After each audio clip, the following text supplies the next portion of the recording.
আজকে আপনাদেরকে ইলিশ মাছ রান্না করে দেখাবো বেগুন দিয়ে আর কাঁচা লঙ্কা দিয়ে। কীভাবে রান্না করছে সেটা আপনাদেরকে দেখাবো।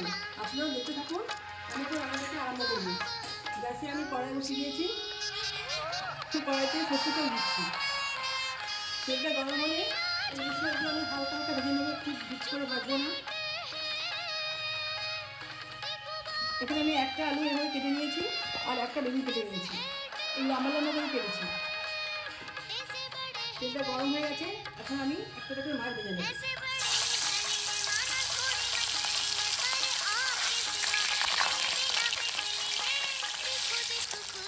আমি মাছগুলো দিয়েছি, ভাজা হয়ে গেছে, খুব বেশি ফ্রাই করে নিই। আর একটা ওটাকে ভেজে নিই।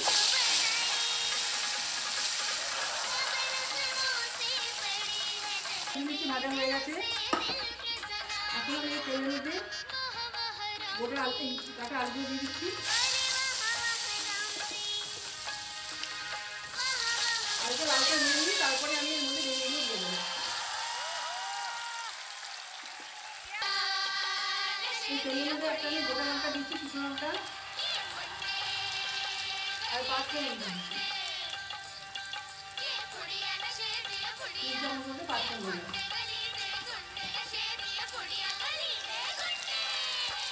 ভালো করে ভেজে নেবো।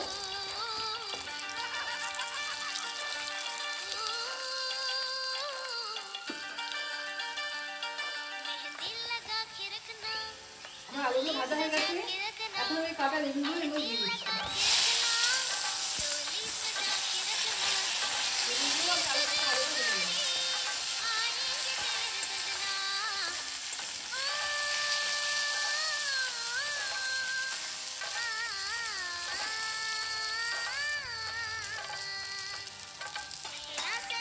আমার আলু বেগুনগুলো ভাজা হয়ে গেছে, এখানে আমি জিরে বাটা বেটে রেখেছি, সেটা একটা আমি দিয়ে দিচ্ছি।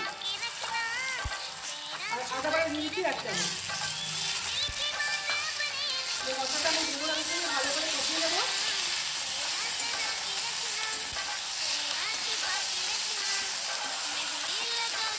এই রান্নাটা আমি কাঁচা লঙ্কা দিয়ে করবো, কোনো শুকনো লঙ্কা দেবো না। এখানে আমি 4টে কাঁচা লঙ্কা কিনে রেখেছি, সেগুলো দিয়ে দিচ্ছি। এখন পরিমাণ মতো লবণ দিচ্ছি।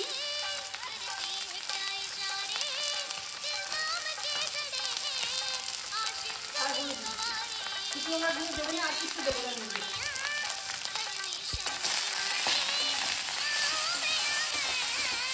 সামান্য জল দিয়ে মশলাটা কষিয়ে নেব।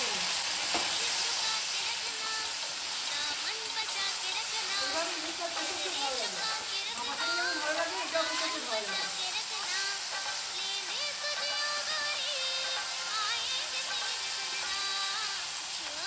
এখন আমি এর মধ্যে জল দিয়ে দিচ্ছি। আমি এখন এই ঝোলের মধ্যে এই মাছগুলো দিয়ে দেবো। আর এই ঝোলটা পাতলা হবে, বেশি ঘন করবো না। গরম ভাতের সঙ্গে খুব ভালো লাগবে খেতে।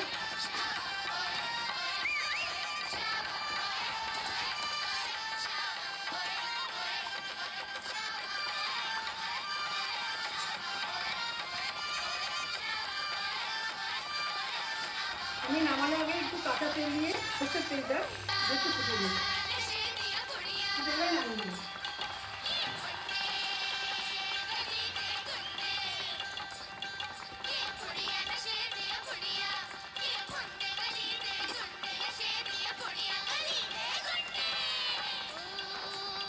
আমার রান্নাটা হয়ে গেছে, এখন আমি এই বাটির মধ্যে নামিয়ে নেব।